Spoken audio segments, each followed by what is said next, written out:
बिस्मिल्लाहिर्रहमानिर्रहीम अस्सलामु अलैकुम। Welcome to review exercise 4 question number 1 जो कि मल्टीपल चॉइस क्वेश्चन है। इसके अंदर हम इस मारूजी को हल करेंगे और आपको बाकायदा इसके हल करने का तरीका सिखाऊंगा कि कैसे किसी भी मारूजी को अपनी आंखें बंद करके टिक नहीं करना होता, बल्कि उसके पीछे एक लॉजिक होती है जो आपने पूरे चैप्टर के अंदर या पूरी बुक के अंदर पढ़ी होती है। आप हल करके उसका जो 100% श्योर आंसर है आपने उसको टिक करना है। 4 options are given against each statement encircle the correct option. अब पहला जो पार्ट है वो लिखा हुआ the factorization of 12x plus 36। अगर मैं क्वेश्चन को यहाँ लिखूं तो ये है 12x जमा 36 और हमसे पूछा गया कि इसकी फैक्टराइजेशन क्या होगी। फैक्टराइजेशन का असूल हमने पढ़ा, सबसे पहले कॉमन लेना होता है। कॉमन के अंदर क्या करते हैं, हम फैक्टर बना लेते हैं गिनती के भी और वेरिएबल्स के भी। 12 एकम 12, 12 दो 24, 12 तीन 36। तो इसमें 12 कॉमन आ गया, बाकी क्या रकम बचेगी 1x जमा इधर बचेगी 3। तो ये 12 इंटू एक्स जमा 3 इसका आंसर था। 12 इंटू एक्स जमा 3 है कहीं पे जी, पहले ऑप्शन इसका राइट है। दूसरे में चलते हैं, the factors of 4x square minus 12x जमा 9। तो इसको यहाँ पे मैं लिखता हूँ 4x स्क्वायर माइनस 12x जमा का 9। तो देखिए इनमें से कुछ भी कॉमन नहीं आ रहा। 4 रकमें होती तो हम जोड़े बना लेते, लेकिन 3 है तो 3 में ना मोस्ट प्रोबेबली जो मिडिल टर्म होती है वो ब्रेक हो होती है या फार्मूला कंप्लीट हो रहा होता है। तो इसका फार्मूला कंप्लीट करते हैं। पहली रकम है जी 2x, 4x स्क्वायर को यूँ लिखा जा सकता है और इधर आखिर में 9 को लिखा जा सकता है 3 का स्क्वायर ऐसे। तो जब ये स्क्वेयर्स वाली रकमें आ गई हैं तो आप दरमियान वाली बेशक ना लिखें, क्योंकि मारूजी आप हल कर रहे हैं तो इनको आप एक ब्रैकेट में लिखें, ऊपर स्क्वायर लिख दें, जो दरमियान वाली रकम का निशान था वो लिख दें। तो ये इसकी फैक्टराइजेशन कंप्लीट हो गई है। अगर आप लिखना चाहें तो लिखें माइनस का 2 पहली रकम और फिर रखें दूसरी रकम। तो ये फार्मूला कंप्लीट हो गया, a minus b whole square 2x minus 3 whole square, ये आ गया। उसके बाद है जी H C F of a cube b cube and इसका एच सी एफ निकालना है हमने। कोई मुश्किल नहीं है। एच सी एफ के लिए देखिए हम क्या करते हैं, सबसे पहले उस रकम को उठाते हैं और वो है जनाब a की पावर 3 b की पावर 3 और साथ में है a की 1 पावर b की 2 पावर। अब इनके फैक्टर बना के लिखते हैं। वेरिएबल के फैक्टर यूँ लिखे जाते हैं ऐसे, a 3 दफ़ा था हमने 3 दफ़ा ज़रब दे दी, b भी 3 दफ़ा है तो b को भी 3 दफ़ा लिख लिया, इधर a 1 दफ़ा है b 2 दफ़ा है ऐसे लिख लिया। फिर जो एच सी एफ होता है ना, एच सी एफ के लिए हम कॉमन फैक्टर देखते हैं। इधर कॉमन आ रहा है a तो हम यहाँ लिख देंगे a। फिर ये b कॉमन आ रहा है तो हम लिख देंगे b भी कॉमन है। फिर ये वाला जो b है ये भी कॉमन आ रहा है ऐसे, तो ये b कॉमन आ गया। जो एच सी एफ होता है उसमें वही कॉमन होता है जो हर रकम के अंदर मौजूद हो। तो a b b यानी इनको ज़रब देंगे तो ये बन जाएगा a b की पावर 2। तो ये एच सी एफ है। ठीक हो गया। है कहीं पे तो आप टिक लगा दें, नहीं है तो आप सबको नंबर मिल जाएगा। ए बी स्क्वेयर मौजूद है, ये बी ऑप्शन सही है।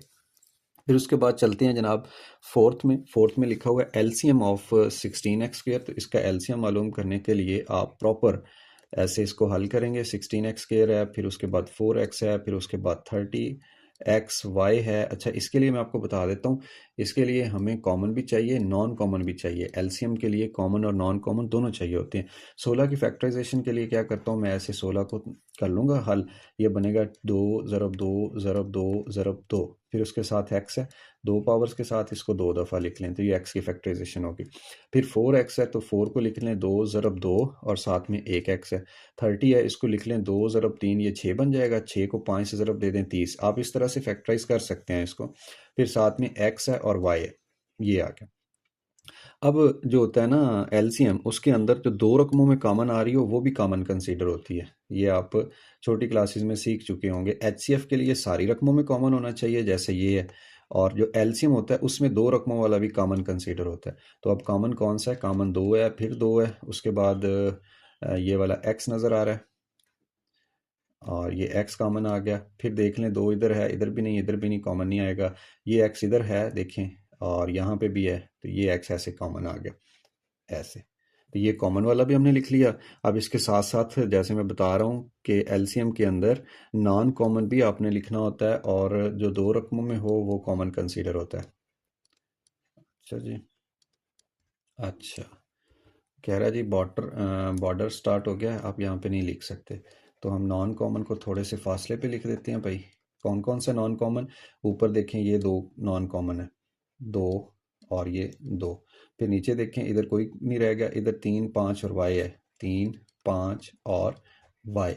अच्छा भाई, जो एलसीएम होता है ना, एलसीएम और एचसीएफ का फ़र्क यही होता है कि एचसीएफ में सिर्फ कॉमन होते हैं और एलसीएम में कॉमन नॉन कॉमन सबको ज़रब देना होता है।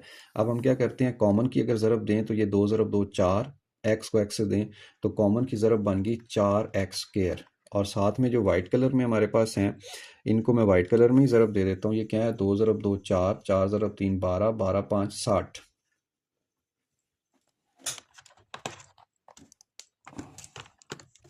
बैटरी लो हो गई। अच्छा जी, 2 ज़रब 2 4 3 12, 12 4 48 और 12 5 60। तो ये 60 आ गया। साथ में y था तो ये 60 y आ गया। इन सबको ज़रब देना है। अलजबरा में ये इशारे का मतलब, डॉट का मतलब ज़रब होता है। ये 6 4 24 होता है, यानी 240, और साथ में एक्स स्क्वायर वाई स्क्वायर। अब हम देख लेते हैं क्या हमारे ऑप्शंस के अंदर ये मौजूद है या नहीं। 240 x square, 240 x square y, ये वाला ऑप्शन सही है। हालांकि ये भी 240 वाला है, लेकिन ये गलत है। वेरिएबल भी हमने पूरे करने हैं और इस तरह से आपने हल करके लगाना, तुक्के नहीं लगाने। उसके बाद आ गया जी प्रोडक्ट ऑफ एलसीएम, यानी ये फार्मूला आपने पढ़ा हुआ है। एलसीएम का हासिल ज़रब, एलसीएम और एचसीएफ, इन दोनों का हासिल ज़रब बराबर होता है पहली पोलिनोमियल ज़रब दूसरी पोलिनोमियल, ऐसे। तो ये हमसे पूछा product of LCM and HCF बराबर किसके होता है, ऑफ टू पोलिनोमियल। क्या दो पोलिनोमियल के जमा के बराबर होता है, नहीं। उनकी तफरीक के बराबर होता है, नहीं। उनकी हासिल ज़रब के बराबर होता है।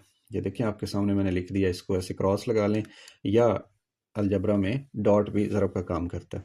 फिर उसके बाद आ जाते हैं the square root of this value. अब इसका स्क्वायर रूट मालूम करना है तो मैं क्या करता हूँ, रकम को इधर लिखता हूँ। बहुत सिंपल है, बहुत ज़्यादा सिंपल है, आपको सारा सॉल्व करने की ज़रूरत भी नहीं है। मैं आपको जो डायरेक्ट इसका शॉर्ट तरीका है वो भी बता रहा हूँ साथ साथ।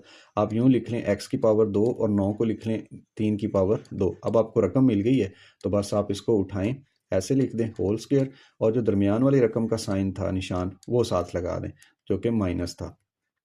ठीक हो गया। अब अगर आपने फार्मूला स्क्वायर रूट लेना है ना, तो स्क्वायर रूट में ये जो ऊपर स्क्वायर होता है ये कट जाता है ऐसे, जब स्क्वायर रूट लेंगे आप, साथ में सिर्फ प्लस और माइनस का साइन आता है, x माइनस 3 आंसर आ जाएगा। तो डायरेक्ट अगर आप लगाना चाहें तो प्लस माइनस एक्स माइनस 3, ये ऑप्शन है इसका ए सही है। तो यूं भी लगा सकते हैं। अगर फार्मूला कंप्लीट करना है, टाइम आपके पास खुला है, तो -2x पहली रकम, फिर उसके बाद दूसरी, इनको ज़रब दे, यही बन रहा है। तो आपने यूं इसको शॉर्ट तरीके से भी कर लेना है। उसके बाद सेवन्थ क्या है, the LCM of a minus b square. बहुत ही ईजी है, हम इसका एलसीएम मालूम करेंगे। सॉरी, वाइट कलर यूज़ करते हैं। इसमें है जी ए माइनस बी, इसकी पावर 2 है, और साथ में इस्तेमाल हो रही रकम ए माइनस बी, इसकी पावर है जी 4। और हमसे डिमांड की गई एलसीएम की। एलसीएम में मैं दोबारा बता देता हूँ, कॉमन भी लेने हैं हमने और नॉन कॉमन भी लेने हैं, फिर इनकी जो ज़रब होगी उसको हम एलसीएम का नाम देंगे। ये स्टेप्स होते हैं। अच्छा, ए माइनस बी की ताकत 2 है, इसका मतलब ये है कि ए माइनस बी को हम 2 दफ़ा लिख सकते हैं, और ए माइनस फोर बी की पावर 4, इसका मतलब हम इसको 4 दफ़ा लिख सकते हैं, ऐसे। अब कॉमन देख लें, ये ए माइनस बी कॉमन आ गया, ए माइनस बी कॉमन। फिर ये वाला ए माइनस बी कॉमन आ गया, आप यूँ लिख लें ए माइनस बी कॉमन। और ये वाला ए माइनस बी, ये वाला ए माइनस बी नॉन कॉमन है, यानी ये कॉमन नहीं आ रहे दोनों में, ऐसे। अब इन सब का आपस में ज़रब दे दे, इन दो को ज़रब देंगे तो ये बन जाएगा ए माइनस बी की ताकत 2, और इन दो को ज़रब देंगे तो बन जाएगा ए माइनस बी की ताकत 2। और टोटल ये 4 दफ़ा ज़रब हो रहे थे। तो जो आप में से बच्चे अच्छे हैं उनको तो फ़ौरन ही पता चल गया था कि ए माइनस बी की ताकत 4 इसका आंसर आ जाएगा। खैर, आप इस तरह से हल करने के बाद इसको लगाइएगा आंसर। ओवर कॉन्फिडेंट होने से अक्सर जवाबात गलत हो जाते हैं। उसके बाद है जी 8th पार्ट, इसमें लिखा है फैक्टराइजेशन ऑफ दिस इज़। अब देखिए, मैं इसको यहीं पे फैक्टराइज करके दिखाता हूँ। जिसमें क्यूब नज़र आ रहा हो तो आपने 2 रकमों का क्यूब पूरा करना है, बस। ये पहली का क्यूब आ गया, फिर उसके बाद ये आ गया जनाब दूसरी रकम का क्यूब, और दरमियान में रकमों के निशान देख लीजिए, सारी प्लस की आ रही हैं। तो आप आंखें बंद करके इसका ये लिख सकते हैं, पहली जमा दूसरी का क्यूब। अब मैं इसका आंसर पहले टिक कर देता हूँ और फार्मूला बाद में कंप्लीट करता हूँ। कैसे होगा, 3, फिर उसके बाद होता है पहली रकम का स्क्वायर, दूसरी वैसे जो कि 1 है, दूसरी वैसे ज़रब होगी 7, +3, पहली रकम वैसे दूसरी का स्क्वायर यानी 1 का स्क्वायर। और ये देख लीजिए वही रकम बन गई 3x स्क्वायर ये 1 रेज कर दें प्लस 3x वही बन गई ना, तो इसको ऐसे आप लिख सकती हैं। ये इससे पिछले लेक्चर के अंदर भी इस्तेमाल हुआ था। अब आ गया 9th मारूजी आपकी, इसमें लिखा है क्यूबिक पोलिनोमियल हैज़ डिग्री 3 होती है। क्यूब किसे कहते हैं? जब x की पावर 3 आती है और साथ में ये सारे, जैसे ये क्वेश्चन अभी लास्ट वाला किया है, तो जिसमें पावर 3 हो किसी भी वेरिएबल की, उसको आप क्या कहेंगे कि डिग्री 3 वाली पोलिनोमियल है। और आखिरी आज के लेक्चर की मारूजी, one of the factors of X cube minus 23, इसके फैक्टराइजेशन मालूम करनी। क्यूब नज़र आ रहा है तो x को आप लिख लें ऐसे x का क्यूब और 27 को आप लिख लें 3 का क्यूब, ठीक है। और दरमियान वाली रकम में माइनस निशान आ रहा है ना, तो ये आ गया माइनस। अच्छा, इसको सॉरी थोड़ा करीब करके लिखते हैं ऐसे। अब ये दो ही रकमों का ना क्यूब था, तो इसके फार्मूले जब एक्सरसाइज सॉल्व कर रहे थे, आई थिंक 4.3 थी या 4.4, उसके अंदर ये आए थे। तो इसको खोलने का तरीका ये होता है कि पहली माइनस दूसरी वैसे ही, फिर उसके बाद आता है पहली का स्क्वायर जमा, इसका साइन चेंज हो जाता है ये वाला ना, जमा दूसरी का स्क्वायर यानी कि 9, और ये साइन चेंज होगा प्लस पहली ज़रब दूसरी ऐसे। यहाँ पे 2ab नहीं होता, हाँ ए स्क्वायर जमा बी स्क्वायर, फिर उसके बाद ए भी अकेला होता है। तो ये इसके फैक्टर्स बन गए। इसमें से उसने पूछा कि वन फैक्टर कौन सा है, तो आप देख लेते हैं इनमें से कौन सा दिया हुआ है। इनमें से x-3 दिया हुआ है, सिर्फ ये वाला फैक्टर दिया हुआ है, दूसरा नहीं था दिया हुआ, तो हमने एक ही बताना था। अच्छा, मैं वही बात जो पहले आपको बता रहा था ना कि आपने थोड़ी जल्दी नहीं करनी, ओवर कॉन्फिडेंस समटाइम आपका क्वेश्चन गलत करवा देता है। इसमें देखिए दो फैक्टर थे, एक x square plus 9 plus 3x, ये उसने दिया है लेकिन कंफ्यूज करने के लिए एक्स स्क्वायर प्लस 9 यहाँ तक तो ठीक था, अब ये माइनस का 3x दिया है। जब आपको कॉन्सेप्ट क्लियर होगा कि भाई जब अलग-अलग क्यूब आते हैं ना दो रकमों के, तो उनके दरमियान में जो साइन होता है निशान, वो जब अंदर हम ले रहे होते हैं दूसरा फैक्टर, उसके अंदर वो उल्ट हो जाता है। तो ये माइनस के बदले यहाँ पे प्लस 3x आता है असल जो फैक्टराइजेशन है, जबकि ऑप्शन में उसने ये दिया, लिहाजा सी ऑप्शन कभी भी नहीं है, ये भी नहीं है। अगर ये प्लस होता तो फिर ए और सी दोनों होते, जैसे ये लिखा हुआ ए एंड सी, फिर डी इसका सही होना था। अब ये नहीं, ये भी गलत है। समझ लग गई है?